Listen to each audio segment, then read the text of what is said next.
रानी के कर्मों की अग्नि परीक्षा। बहुत समय पहले की बात है। आर्यावर्त के हृदय में बसा था सूर्यगढ़ राज्य। समृद्ध, शक्तिशाली और अनुशासित। इस राज्य की रानी थी रानी वैदेही। रूप ऐसा कि जैसे चांद धरती पर उतर आया हो, और बुद्धि ऐसी कि बड़े बड़े मंत्री भी उनके सामने नतमस्तक हो जाते थे। राजा वीरेंद्र सिंह अपनी प्रजा के लिए न्यायप्रिय थे, लेकिन राज्य का अधिकांश कार्यभार रानी वैदेही ही संभालती थी। प्रजा उन्हें माता समान मानती थी, परंतु समय के साथ, सत्ता के साथ अहंकार भी धीरे धीरे रानी के मन में घर करने लगा, और यहीं से कर्मों की परीक्षा आरंभ हुई। अहंकार का बीज। एक दिन दरबार में एक वृद्ध किसान आया। उसकी भूमि पर राज्य के एक सामंत ने जबरन कब्जा कर लिया था। किसान न्याय की गुहार लेकर आया। रानी ने बिना पूरी बात सुने ही कहा, राज्य का सामंत झूठ नहीं बोल सकता। किसान, तुम भ्रम में हो।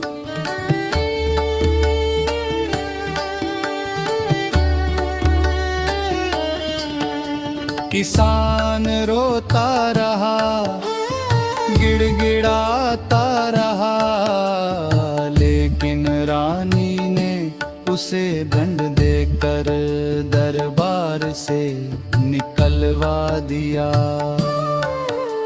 उसी दिन पहली बार प्रजा के मन में रानी के प्रति भय और पीड़ा का बीज पड़ा।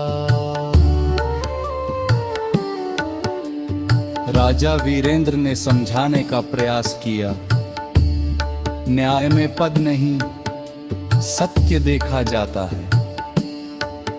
पर रानी ने उत्तर दिया, राज्य व्यवस्था भावना से नहीं, कठोर निर्णय से चलती है।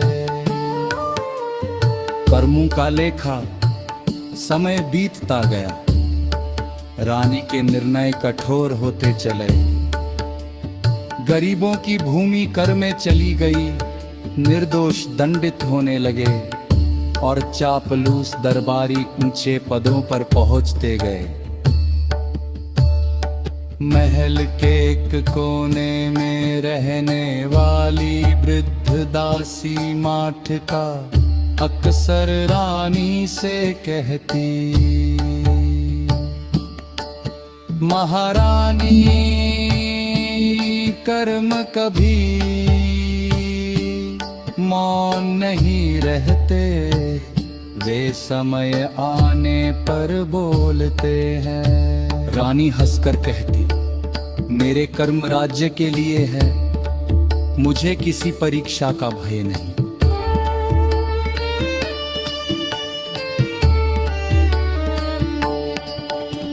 विपत्ति का आगमन। एक वर्ष राज्य में भयंकर अकाल पड़ा। वर्षा नहीं हुई, अनाज सड़ गया, और लोग भूख से मरने लगे। रानी ने भंडार खोलने के बजाय कर पड़ा दिया, ताकि सेना मजबूत रहे। तभी अचानक राजा वीरेंद्र गंभीर रोग से ग्रस्त हो गए।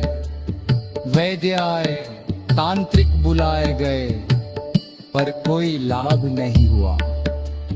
राजा ने अंतिम समय में रानी का हाथ पकड़कर कहा, यदि मैंने कभी अन्याय किया हो तो मुझे क्षमा करना, पर प्रजा का ध्यान रखना। राजा के निधन साथ ही सूर्यगढ़ का प्रकाश मानो बुझ गया। अग्नि परीक्षा का आदेश, राजा की मृत्यु के बाद अफवाह फैल गई कि ये सब रानी के पाप कर्मों का फल है। प्रजा में असंतोष बढ़ गया। कुछ लोगों ने यहाँ तक कह दिया कि रानी ने काले कर्मों से राज्य नष्ट किया है। राज्य में विद्रोह की आग फैलने लगी। तब महामंत्री ने सुझाव दिया, महारानी, प्रजा का विश्वास लौटाने के लिए आपको अग्नि परीक्षा देनी होगी। यदि आप निर्दोष होंगी तो अग्नि भी आपको हानि नहीं पहुंचाएगी।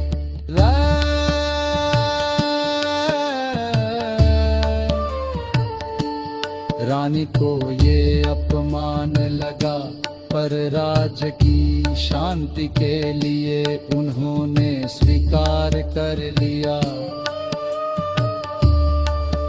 अपबोध की रात, अग्नि परीक्षा से एक रात पहले रानी महल में अकेली बैठी। पहली बार उन्होंने अपने बीते निर्णयों को याद किया। वह रोता किसान, भूखी प्रजा, दासी की चेतावनियां। उनकी आंखों से आंसू बहने लगे। क्या सच में मेरे कर्म न्यायपुर थे, या मैं सत्ता के नशे में अंधी हो गई। उन्होंने मंदिर जाकर पहली बार अहंकार त्याग कर प्रार्थना की। हे अग्निदेव, यदि मैं दोषी हूं तो मुझे भस्म कर देना। यदि नहीं तो मुझे सुधरने का अवसर देना। कर्मों की अग्नि। अगले दिन नगर के बीच विशाल अग्निकुंड तैयार किया गया। हजारों लोग मौन खड़े थे। रानी साधारण वस्त्रों में नंगे पांव शांत मुझ